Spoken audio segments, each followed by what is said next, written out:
Meus amados irmãos e irmãs, bom dia. Vamos abrir as nossas Bíblias aqui no livro de Números, no capítulo 10.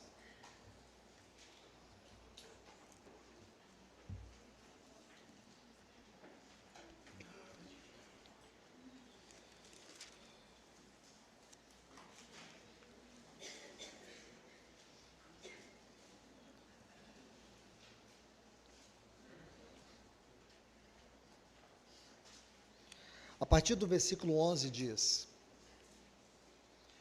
Aconteceu no segundo ano, no segundo mês, aos 20 do mês, que a nuvem se ergueu de sobre o tabernáculo da congregação.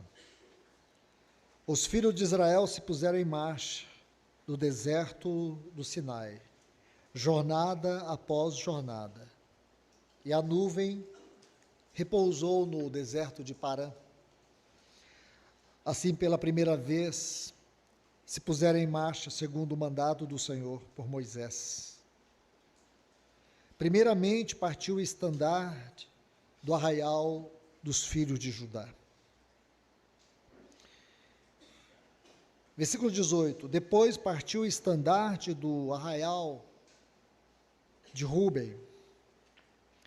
Versículo 22: Depois partiu o estandarte do arraial dos filhos de Efraim.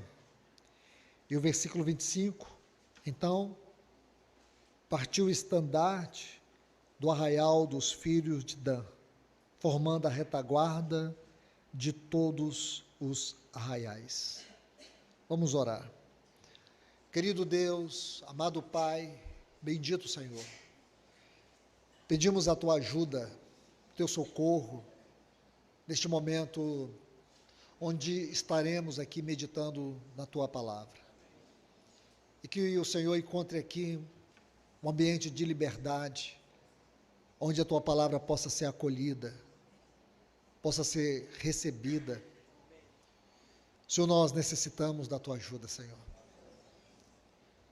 Nós vivemos tempos perigosos, difíceis, e nós precisamos, como Teu povo, ter um testemunho adequado nesse tempo.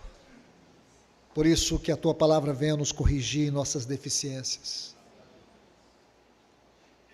Que o Senhor, por meio da Tua voz, venha nos expor, para que o Senhor possa tratar tudo aquilo que nós tivermos a liberdade de confessar e colocar diante do Senhor. Que não fique nada oculto, Senhor, desde a nossa vida, no sentido pessoal, como também congregacional. Que nós possamos ter essa liberdade, uma liberdade promovida pelo poder da Tua Palavra. Que todas essas correntes que nos aprisionam, da religiosidade, do espiritualismo e tantas outras coisas, Senhor, que nos prendem, nos amarram, que o Senhor possa quebrar nesta manhã pelo poder da Tua Palavra, Senhor.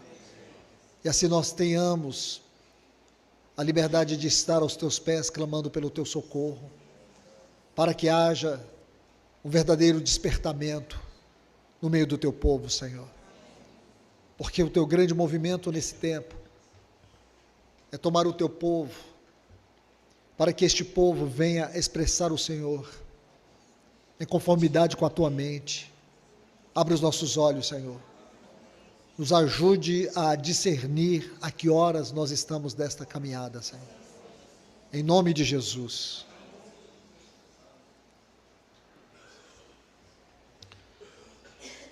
Nós vamos concluir este assunto sobre esses movimentos espirituais do Sinai, esses três movimentos: o movimento da nuvem, o movimento dos trombeteiros e agora o movimento da marcha. Nos textos que eu li, vocês podem olhar aí, eles estavam divididos em 4 ordens de marcha. E cada uma dessas ordens tinha um encabeçamento, um estandarte. Primeiro nós temos o estandarte de Judá, segundo de Ruben, o terceiro de Efraim e o quarto de Dan. Então, no estandarte de Judá, nós tínhamos os filhos de Gerson e também de Merari. Eles levavam o tabernáculo. Aí depois nós tínhamos as tribos de Issacar e Zebulon. No segundo estandarte, o estandarte de Ruben, estava aqui os coatitas. Os coatitas, que também eram levitas, eles levavam os utensílios do tabernáculo. E aí temos mais duas tribos, a tribo de Simeão e a tribo de Gade. O terceiro estandarte, que é o estandarte de Efraim, nós temos as tribos de Manassés e também a de Benjamim. No último estandarte, que era o estandarte de Dan, que era a retaguarda, nós tínhamos as tribos de Issacar e Naftali. É muito interessante tudo isso aqui, porque para nós parece figuras históricas, e nada mais que isso. Nunca foi, irmãos. O que nós estamos lendo é a mente de Deus. O que nós estamos vendo são princípios espirituais. Aquilo que foi verdade aqui, também é verdade no Novo Testamento, e é verdade para nós hoje. É isso que torna a Bíblia esse livro sagrado. Diferentemente de qualquer outro livro, este é o livro. Aqui está a mente revelada de Deus. Aqui nós encontramos princípios celestiais. Por isso eu dou ênfase aos irmãos. Procure ter uma inteligência celestial e não uma inteligência artificial. Porque virou moda hoje, né, irmãos? Como as pessoas vivem hoje? Elas pegam o cérebro, tiram o cérebro, colocam numa caixinha, deixam em casa, pegam a inteligência artificial e colocam para pensar por ela. É assim que as pessoas estão vivendo nos nossos dias. Eu falo de cristãos. Temos que ser cuidadosos, extremamente cuidadosos. Então, nesses princípios aqui, nós vemos algo sobre a peregrinação do povo de Deus. Você vê que, desde Ramsés, quando eles saíram do Egito, eles estavam andando como uma multidão, uma grande multidão. Porém, aqui no Sinai, depois de Deus trazer a visão da casa de Deus, do sacerdócio, depois de Deus trazer para eles todas aquelas 11 revelações que Moisés teve no Sinai, que compreende não somente a lei de Moisés, mas também princípios que deveria governar eles como povo de Deus na terra. Aí Deus estabelece a sua nuvem, o movimento celestial, que fala da sua manifestação, da sua presença, da sua revelação e da sua glória. Então essa nuvem os guiaria pelo deserto. Então nós estudamos aqui, até eles chegarem nos campos de Moabe. Quando eles saem aqui do Sinai, eles passam por Quibrote Hatavá, que significa túmulos da cobiça, porque aqui, em Quibrote Hatavá, foi quando eles começaram a desejar as comidas do Egito.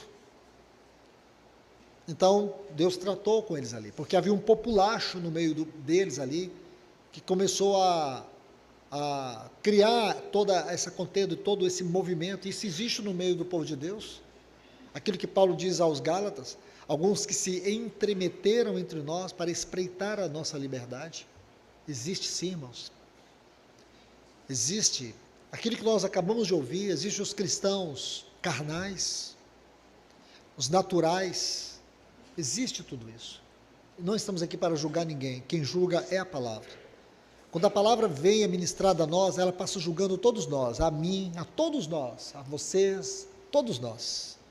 Então, quando estávamos aqui ouvindo essa palavra, eu creio que podemos ver, nossa, como eu sou carnal. Né? Outros puderam olhar, nossa, ainda sou tão natural. Eu creio que tudo isso vem evocar de nós o sentimento de arrependimento.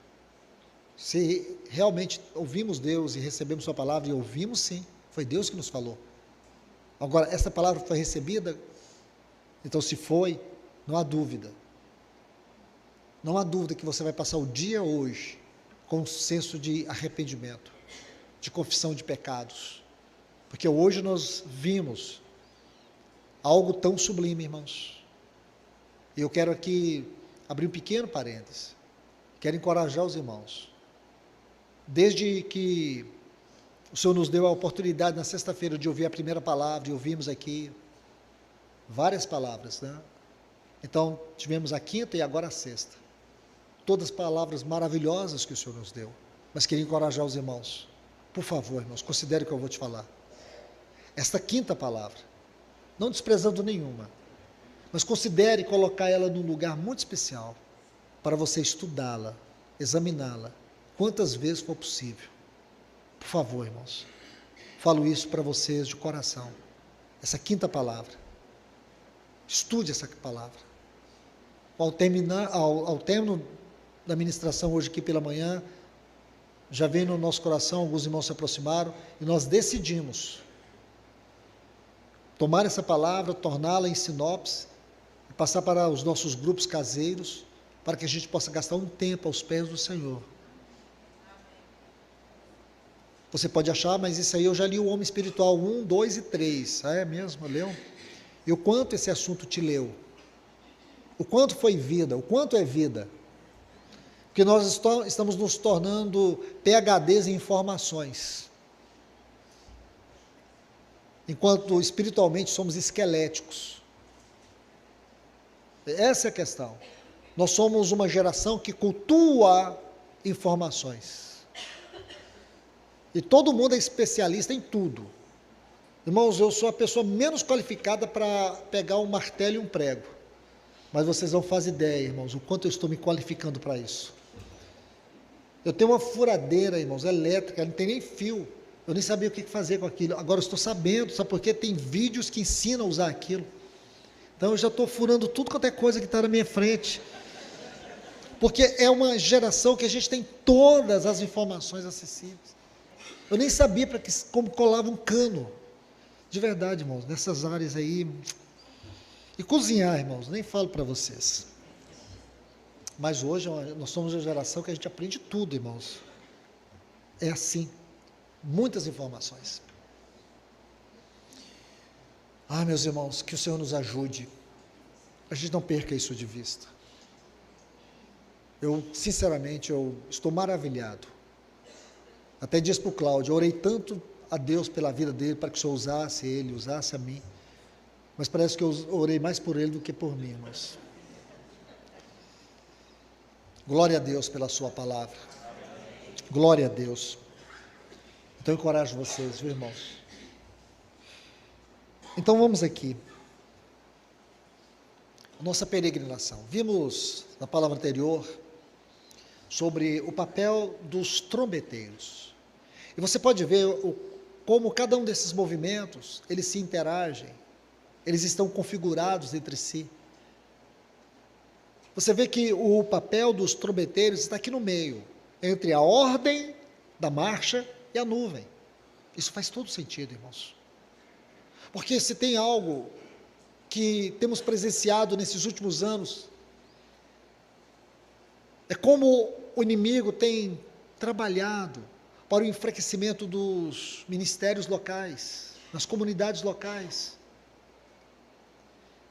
Eu falo para vocês com muita tristeza, e se da minha parte parecer alguma arrogância, que os irmãos me perdoem, porque Deus sabe julgar meu coração melhor do que qualquer pessoa. A grande crise da igreja dos nossos dias não está no fato de que os irmãos não oram, de que os irmãos não têm generosidade, não são comprometidos, responsáveis. É que os irmãos são tão frios e indiferentes e negligentes. De verdade, tudo isso existe. Mas eu digo para vocês que a maior crise hoje é a crise dos anciãos. É a crise daqueles que deveriam exercer diante de Deus o papel profético, o papel do ensino. Aquilo que Paulo diz lá em Atos 13, versículo 1, os profetas e mestres nas assembleias locais. Existe muita compulsão pelo poder, pelo fazer. Existe um desejo muito grande de ficar na vitrine, porque se isso aqui, irmãos, ministrar a palavra fosse uma vitrine, e se você tiver consciência, um mínimo de consciência o que é isso, você passaria longe daqui. Muito longe. Muito longe. Então eu digo para vocês, e alguns por desconhecer isso, acham que isso aqui é um lugar de glamour. Amados irmãos e irmãs, essa é a grande crise. Aquilo que você vai vendo na palavra de Deus, o clamor do Senhor para encontrar vasos adequados. Homens que estão ocupados com a glória de Deus. Homens que buscam conhecer mais de perto o governo de Deus por meio do seu trono, os movimentos celestiais.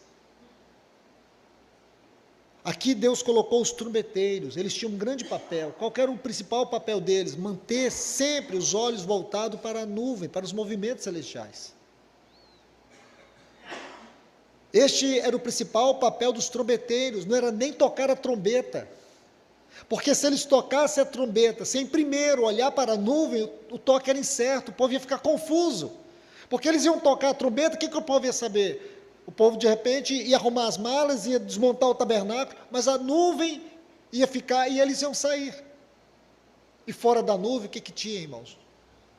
Um calor de mais de 50 graus Celsius. Então o que eles faziam, irmãos? Eles tinham que estar constantemente. Se um não estivesse olhando, o outro estava olhando. Ele sempre estava ali, sempre com o seu olhar para a nuvem. É incrível, irmãos, que os trombeteiros dos nossos dias, eu não vou nem dizer trombeteiros, os corneteiros dos nossos dias, os corneteiros dos nossos dias, irmãos, estão olhando a Globo, né? Estão olhando, irmãos, as manchetes, estão preocupados quem vai ser o próximo presidente. E o Senhor tem mostrado para nós, o mundo jaz no maligno, vai de mal a pior. Você tem esperança nesse mundo? Você tem esperança? Nós não temos. A nossa esperança, irmãos, não é nem no mundo. A nossa esperança não tem nada a ver com circunstância. A nossa esperança é uma pessoa. E ela não morre. Ela está viva. Agora, a esperança do mundo, irmãos, segundo eles, é a última que morre.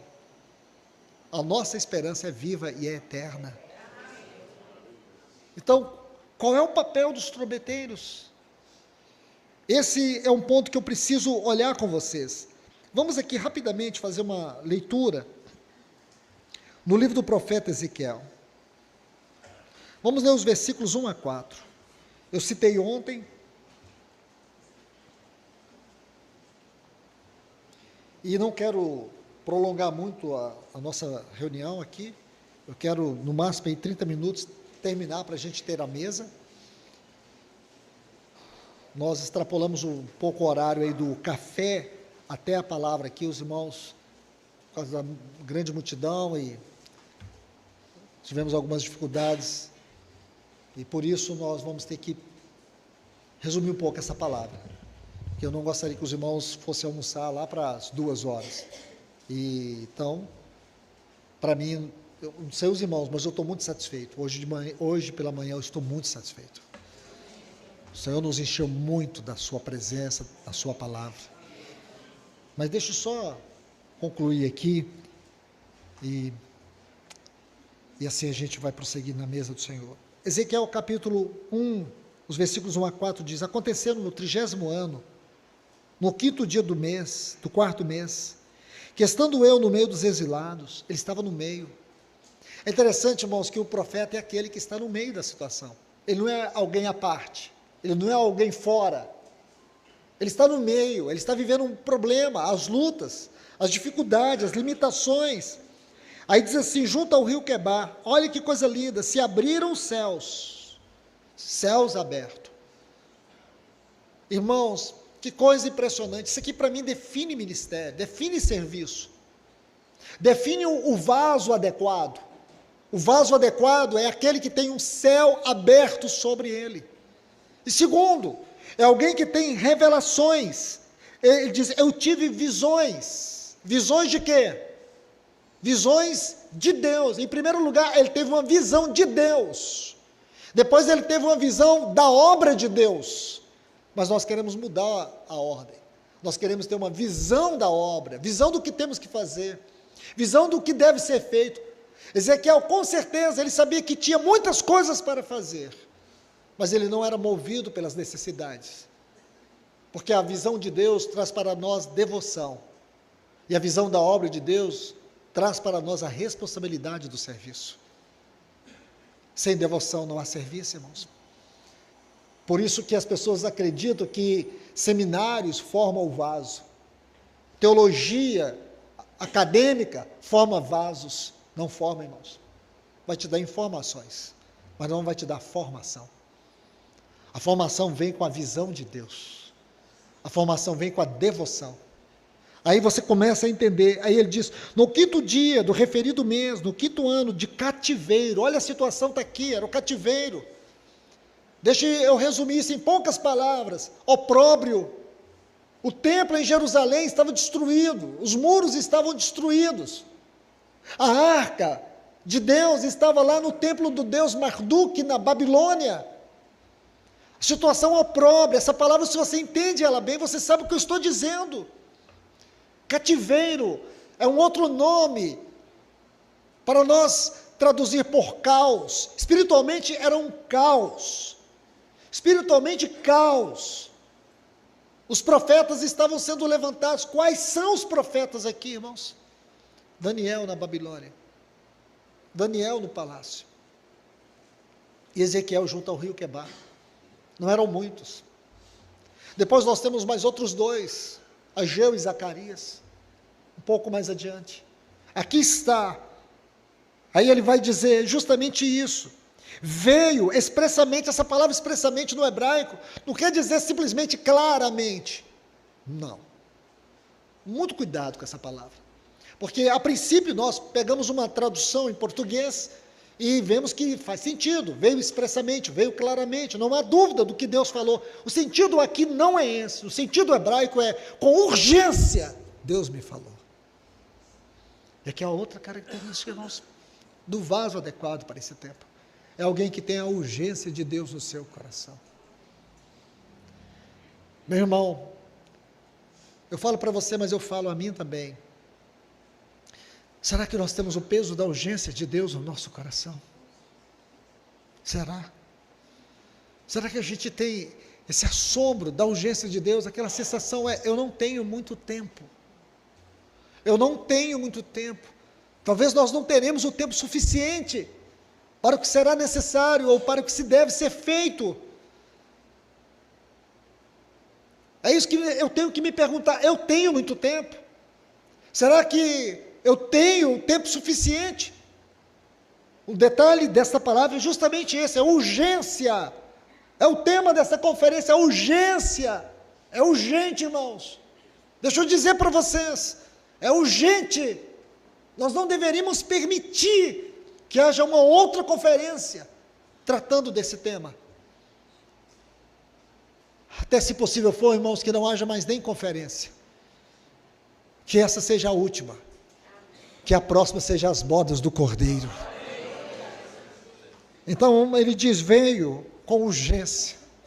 Meu irmão, minha irmã, eu não sei aonde e como você está na sua peregrinação de serviço ao Senhor, mas eu queria te encorajar a algo. Peça para Deus, Senhor, coloca urgência no meu coração. Coloca urgência. Ezequias estava lá no meio, irmãos. Ele via tudo, ele conhecia a história, ele sabia o porquê daquela situação, ele se preparou para ser um sacerdote, foi justamente no ano em que ele deveria iniciar o seu sacerdócio, Deus colocou a urgência no coração dele, não para o sacerdócio, mas para o ministério profético. O último sacerdote, ou o último profeta sacerdote era Jeremias, e ele passou 40 anos com uma extrema urgência no seu coração e um assombro na sua face. Se você lê o livro de Jeremias, irmãos, você percebe isso. Jeremias tinha um assombro. Ele tinha um assombro de Deus na sua face. É como se ele pudesse antever o que aconteceria com aquela cidade.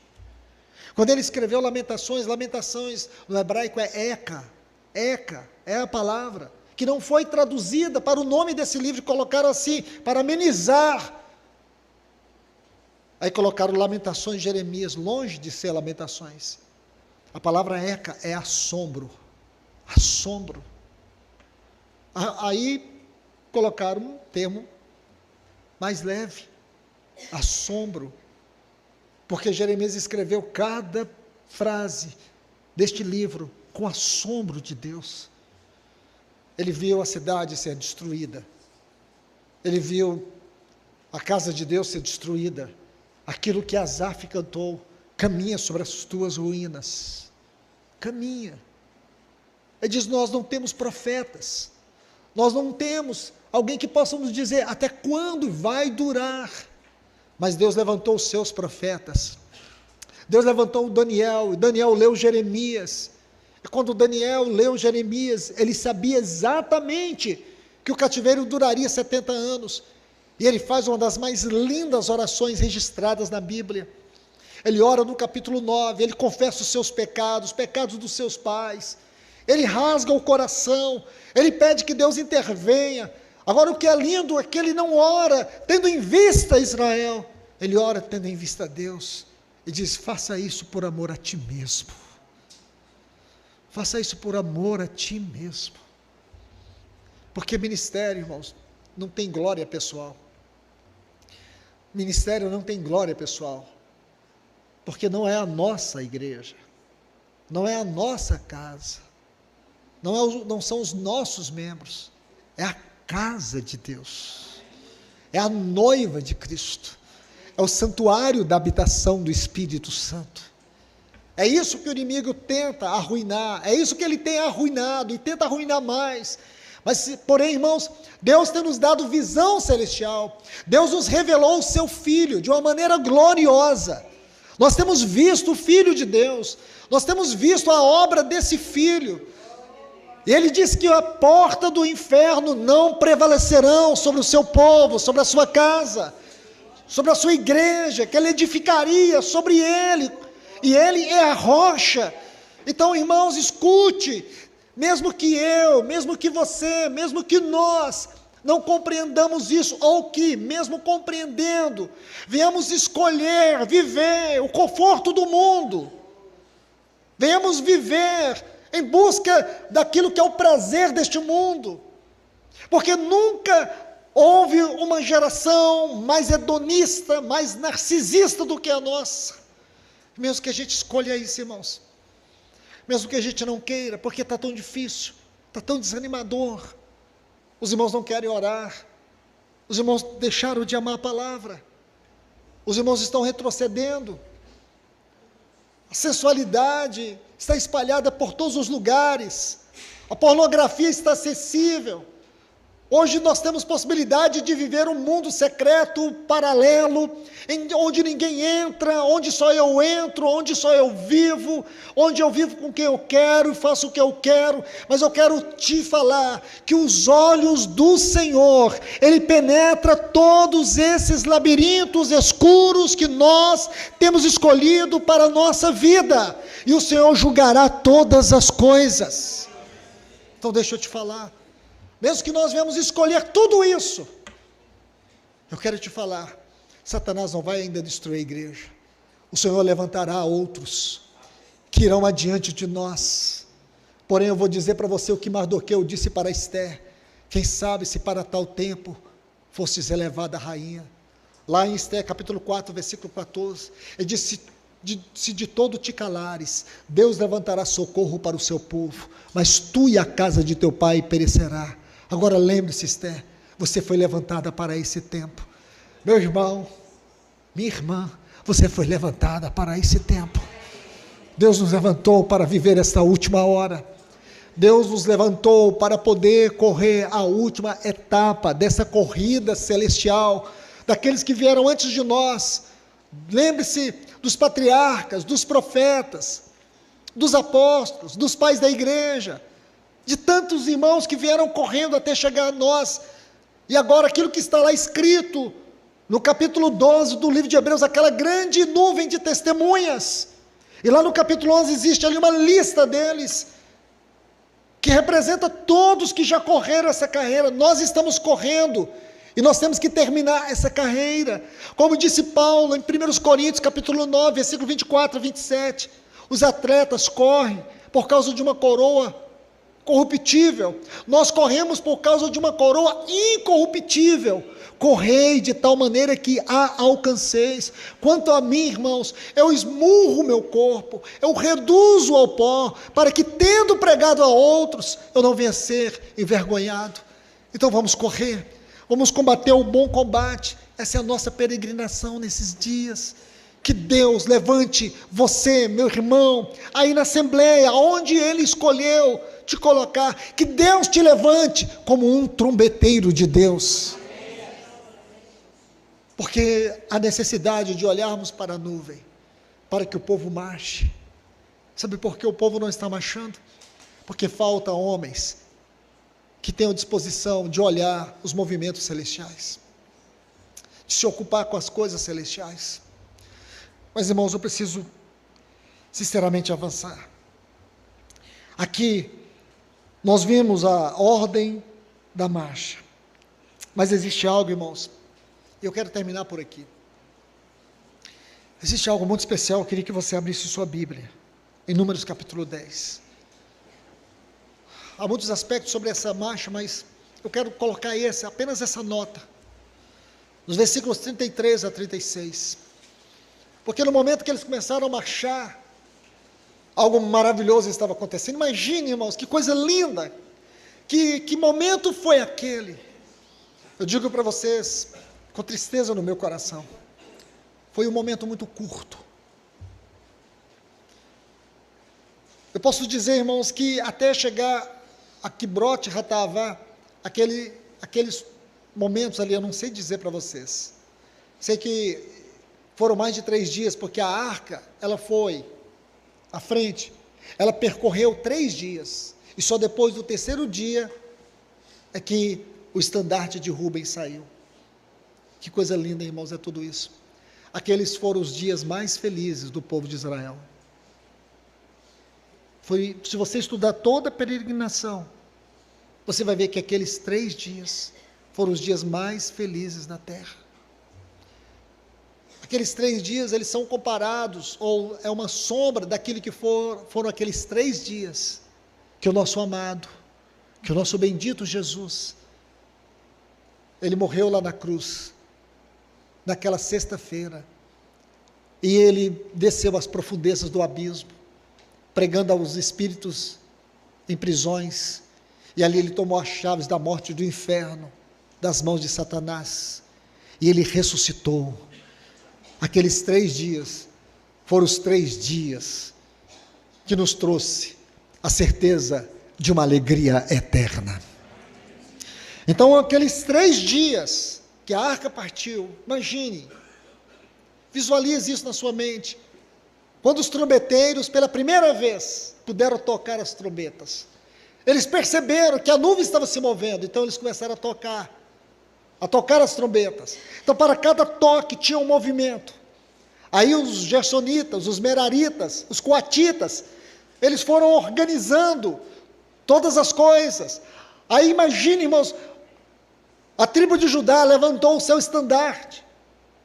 Aí todos da tribo de Judá começaram a colocar-se em fileiras. Imagine eles saindo, todo o povo olhando. Imagine, irmãos, eu fico olhando para isso e penso, meu Deus, que coisa linda. E os trombeteiros ali tocando as trombetas, e o povo partindo. Aí depois nós temos todos os movimentos seguintes. Aquilo que está lá em Isaías 52, versículo 12, que diz assim: pois não saireis em tumulto, e nem ireis fugindo. Aí diz assim: Jeová irá diante de vós, e o Deus de Israel será a vossa retaguarda. Pega esse texto aí, Isaías 52:12, coloque aqui nos textos que eu acabei de ler para vocês. O Senhor irá adiante. Essa frase, como eu disse, adiante, não existe no texto original. A palavra aqui é peniim, o que significa que a face de Deus, ali na figura da arca, e adiante. E Jeová será a vossa retaguarda. Aleluias. Só isso aqui basta, não basta, irmãos? Então, eles saíram. Visualize isso, irmãos. Até chegar na tribo de Dan. E por que, irmãos, tem tudo isso? Por que toda essa ordem? São tantos detalhes, mas eu vou tentar me deter em um aqui. Por que a palavra diz que Dan era a retaguarda? Porque nesse movimento, nessa peregrinação, irmãos, tem aqueles que vão à frente, tem os trombeteiros, tem aqueles que vão à frente, mas tem também aqueles que vão por último, que ficam lá atrás. Sabe para quê, irmãos? Para não deixar ninguém para trás, para não deixar que ninguém fique fora, para fechar todas as portas para o inimigo. Nós temos que ser esse movimento. Eu quero te sugerir, porque não temos tempo de estudar, estude 1 Coríntios, o capítulo 12, a partir do versículo 12, veja a funcionalidade dos membros do corpo, onde cada um funciona. Esse assunto está inserido aqui. Mas um outro detalhe que eu disse que iria usar para concluir. Eu quero ler com vocês o versículo 33 a 36. Partiram, pois, do monte do Senhor, caminho de 3 dias. A arca da aliança do Senhor ia adiante. No hebraico, está assim, a arca do Senhor era a face de Deus diante deles, ou à frente deles. Caminho de 3 dias para lhes preparar lugar. Essa frase, para lhes preparar lugar, é quase todo o livro de Hebreus. Tanta riqueza que temos aqui, irmãos. Aí diz, versículo 34, a nuvem do Senhor pairava sobre eles, de dia, quando partia do arraial. Versículo 35 e 36, preste atenção, partindo a arca. Agora imagine, quando a arca partia, eles começavam a cantar. Qual era o cântico que eles tinham aqui? Levanta-te, Senhor, e seja dissipado todos os que te aborrecem. Levanta-te, Senhor, abre caminho, destrua todos os teus inimigos. Mas quando eles paravam, chegava ao último estandarte, o estandarte de Dan. Quando o último estandarte parava, aí eles cantavam, volta, Senhor, para os milhares e milhares de Israel. Havia um Maranata estampado naquela peregrinação, irmãos. E é isso que o inimigo tem buscado tirar de nós, com todas as suas garras. Nós temos perdido isso, irmãos. Nós não podemos dizer Maranata de qualquer maneira, nós temos que ter prazer nesta palavra. Essa palavra precisa nos caracterizar. Entende, irmãos? Essa palavra tem que nos caracterizar, tem que ser a marca da nossa identidade. Maranata tem que ser a marca, tem que ser a característica visível do nosso testemunho aqui na terra. Como um povo que está de partida, como um povo que não encontrou no mundo o seu lugar. Este tem que ser o sinal visível do povo de Deus. Que o Senhor nos levante, irmãos, nessa hora, com essa consciência. Que nós possamos voltar para as nossas assembleias, vendo esses 3 movimentos espirituais, porque agora tudo começa a fazer sentido para nós nesse tempo do fim. Se nós buscamos um despertamento, aí está, algo que temos que considerar. A presença de Deus, a revelação de Deus, a manifestação de Deus, a glória de Deus. Se nós buscamos um avivamento, é necessário que haja homens, vasos adequados para isso. Vasos que estão comprometidos com o trono de Deus. Homens que têm o céu aberto sobre suas vidas. Homens que estão no meio. Homens que estão, não é simplesmente com um ar crítico, porque muitas pessoas, o que elas têm? Crítica. O que elas conseguem ver? Críticas, só críticas. O que elas estão? insatisfeitas. É o que a gente busca aqui, mas olhe para Ezequiel. Ele tinha um senso profundo de decepção. Essa é uma característica dos vasos de Deus. Às vezes os irmãos acham que esses vasos são pessoas negativas. Você sempre vai achar que essas pessoas são pessimistas. Não vê bondade em nada. Parece que essas pessoas, esses vasos, estão sempre puxando para baixo. Não é, irmãos. É porque os vasos de Deus têm um senso profundo de decepção. E o senso profundo de decepção tem a ver com o assombro do trono de Deus em seus corações. Aquilo que você vê em Isaías no capítulo 6, quando ele viu o trono do Senhor, quando ele viu o Senhor e seu trono, ele disse: ai de mim, eu estou perdido. Eu estou perdido. Que glória ter um homem que se sente assim, irmãos. Qual é a glória de um homem que contempla o Senhor Jesus? Que coroa que ele vai querer buscar? Que título que ele vai desejar ter?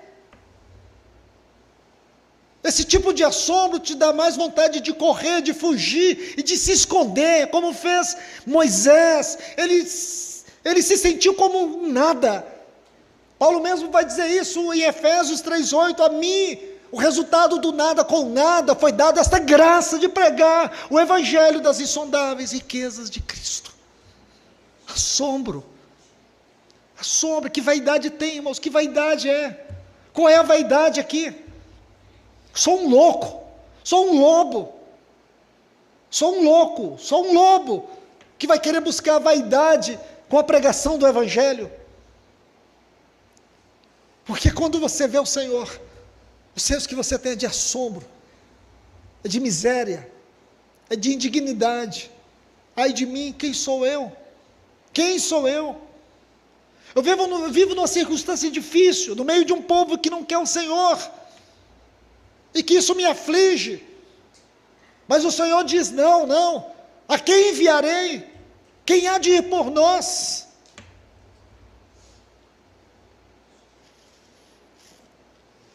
Quem consegue, irmãos, ou quem conseguirá recusar este apelo? Quem? Isaías recusou. Jeremias ele teve plano B. No capítulo 20, quando ele entrou num estado de aparente depressão, ele chega a dizer assim: enganaste-me, e eu fui enganado. É como se ele estivesse dizendo: o Senhor não me disse que era dessa forma. O Senhor me disse que me escolheu no ventre da minha mãe. Que o Senhor não me deu nem escolha, que o Senhor que me escolheu. O Senhor me viu ainda informe no ventre da minha mãe. O Senhor disse que me constituiu profeta das nações. Eu estou aqui nesse caos. Só vejo morte, idolatria, perversidade, negligência, abandono, apostasia. Me enganastes. Eu fui enganado. Mas no dia que eu pensei em não pregar, não falar do teu nome, o fogo me queimou por dentro. Irmãos, os vasos de Deus não têm escolha. Eles foram escolhidos. Mesmo que você venha recuar, mesmo que a decepção, a frustração te leve a recuar, mas o chamado, esse fogo, nunca vai se apagar dentro de você. Você pode não cumprir a missão de forma institucional. Você pode ser alguém que foi cortado, alguém que foi colocado de lado. Jeremias foi cortado. Jeremias foi desligado do sistema. Ele não fazia mais parte do esquema. Mas ele não deixou de ser um vaso de Deus. O que Deus procura é vasos que estejam em suas mãos. Vasos que sejam constituídos por Ele, e não vasos instituídos por religião, denominação ou sistema qualquer. Que o Senhor nos ajude, irmãos. Há uma urgência nessa hora, e a urgência da marcha. Vamos colocar isso em mente, irmãos. Que o Senhor nos ajuste, que o Senhor nos ajude, que o Senhor tenha misericórdia de nós. Que haja um grande, poderoso despertamento em todos nós, irmãos. Que haja um despertamento que venha nos mostrar um movimento glorioso celestial. Que haja um movimento celestial entre nós, que levante esses vasos, esses profetas e mestres, esses trombeteiros. Que haja um movimento celestial de Deus na vida desses trombeteiros, que eles possam tocar a trombeta em Sião, que eles possam tocar a trombeta entre nós, que eles possam nos mostrar a que horas nós estamos da noite. Aquilo que está lá registrado no livro de Isaías, no capítulo 21, versículo 11, encargo de Dumá, gritam-me de Seir, guarda, a que horas estamos da noite, guarda, a que horas estamos da noite, que nós possamos ouvir o alarido das trombetas e nos dizer a que horas nós estamos da noite, quais são os perigos que nos rondam, nos cercam, que nós possamos escutar a voz dos trombeteiros, não um toque certo, mas um toque que nos abale, um toque que nos transpasse, um toque que venha nos quebrantar, um toque que nos leve a render, um toque que nos leve a arrepender. Que o Senhor possa tocar as trombetas em suas assembleias,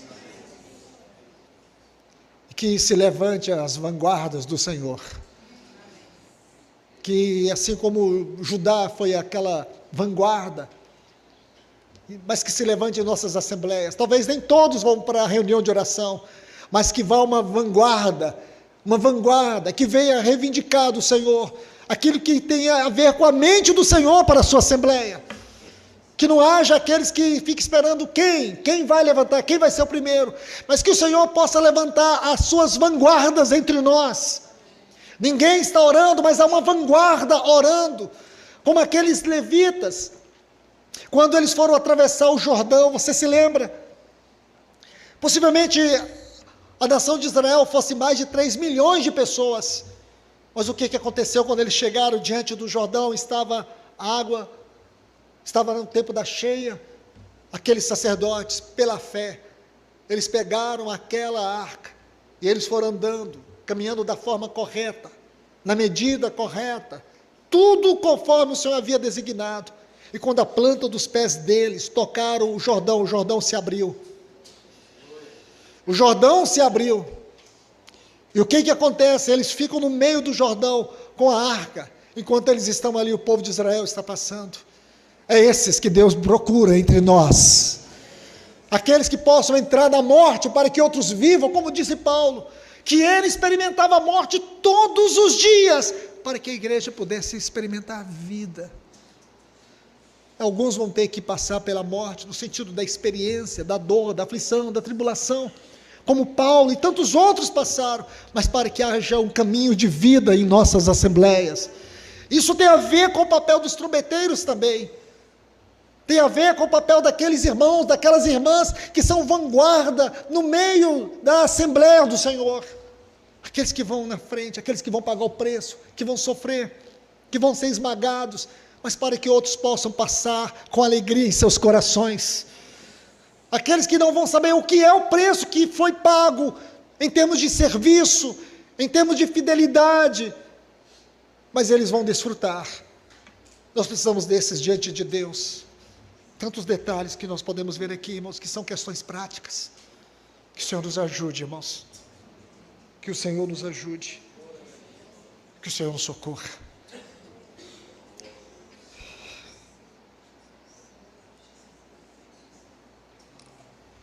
Que o Senhor tenha misericórdia de nós.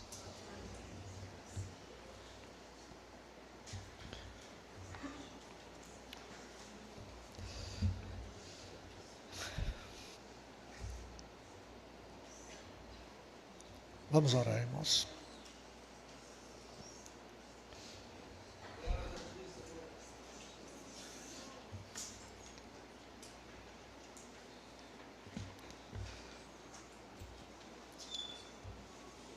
Senhor, tenha misericórdia de nós. Senhor, nós não podemos perder os movimentos celestiais, Senhor. Nós precisamos olhar para o alto, porque é daí que veio o nosso socorro. Nós não queremos olhar para os montes, Senhor. Nós não queremos olhar para os vales desse mundo, para os horizontes desse mundo. Nós precisamos de um olhar celestial. Nós precisamos daqueles que possam nos mostrar a que horas estamos da noite. Aqueles que conseguem penetrar no teu trono, como Isaías. Ele pôde ter uma visão do Senhor. Precisamos desse ministério profético nesse tempo, Senhor. Precisamos desses homens dádivas do Senhor. Não homens especiais, mas homens com uma especial incumbência do Senhor. Ajuda-nos, Senhor. Traz-nos a consciência de que devemos marchar, de que devemos correr. Nos tire da estagnação, Senhor. Nos livra de retroceder. Quantas assembleias estão retrocedendo, Senhor? Quantos no meio do teu povo estão retrocedendo, Senhor? Pelos atrativos desse mundo. Senhor, nos ajude. O Senhor não nos trouxe aqui para um evento, o Senhor nos trouxe aqui para um movimento espiritual. O Senhor tem nos falado tanto, Senhor. O Senhor tem nos trazido de volta a tua palavra de uma maneira tão especial como foi nessa manhã. Mas nós não podemos ficar, Senhor, conformados em receber. Nós precisamos, Senhor, em viver. É o amanhã, Senhor, é os dias que virão. Senhor, traz-nos a consciência dessa marcha. Senhor, levanta aqui as tuas vanguardas, Senhor. Levanta aqui as tuas retaguardas, Senhor. Levanta aqui os teus profetas, os teus mestres no meio da tua assembleia. É uma outra forma de dizer, levanta a tua voz no meio do teu povo, Senhor. Ajuda-nos. Senhor, nós estamos pedindo uma ajuda, mas é no sentido de socorro. Nós não podemos continuar como estávamos. Nós não podemos prosseguir, Senhor, da maneira que nós viemos até aqui. Que daqui para frente, Senhor, sejam tempos novos em nossas vidas, Senhor. Em nossas assembleias, Senhor. Em nossas consciências, Senhor.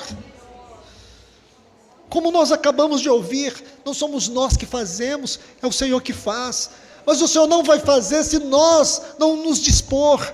Senhor, venha nos ajudar. Espírito Santo, nos habilita a nos dispor nesse dia, nessa manhã. Nos incomoda, nos inquieta. Senhor, tira o nosso sono, tira a nossa alegria, essa alegria vã, essa alegria promovida pelo prazer, pela obsessão de ter, essa alegria promovida pela luxúria, pela compulsão, pelo dinheiro. Ó Senhor, tira essa alegria da satisfação da nossa alma, coloca assombro no nosso coração. É isso que nós precisamos, Senhor. Esse mundo não é o nosso paraíso, Senhor. Esse mundo já está julgado. Essa terra está julgada, Senhor. E nós não podemos achar que aqui é a nossa pátria não é aqui. Nós somos estranhos a esse mundo. Nós somos peregrinos. Nos ajude, Senhor. Senhor, nos ajude. Aqui o Senhor nos mostra, na condição de Israel, eles eram peregrinos, o caminhar deles era diferente do caminhar das nações, a maneira deles serem conduzidos era diferente das nações, eles não andavam de qualquer jeito, Senhor, eles nem mesmo tinham liberdade, a liberdade deles estava condicionada aos movimentos da nuvem e ao toque dos trombeteiros. A nossa liberdade se encontra entrelaçada com o teu trono, Senhor. Abra os nossos olhos, Senhor. Abra os nossos olhos. Nós não somos livres, Senhor. O único livre é o teu Filho. Ele é o único livre. Ele é a nossa liberdade. Por isso nos ajude, Senhor. Nos tire do engano desse mundo, Senhor, de achar que nós podemos viver da nossa maneira, viver em conformidade com o mundo. Nunca, Senhor, nunca foi. A nossa liberdade é o Senhor, a nossa liberdade é vida, a nossa liberdade é transformadora, a nossa liberdade é celestial. Então nos ajude, Senhor, nos corrija nessa manhã, em nome de Jesus.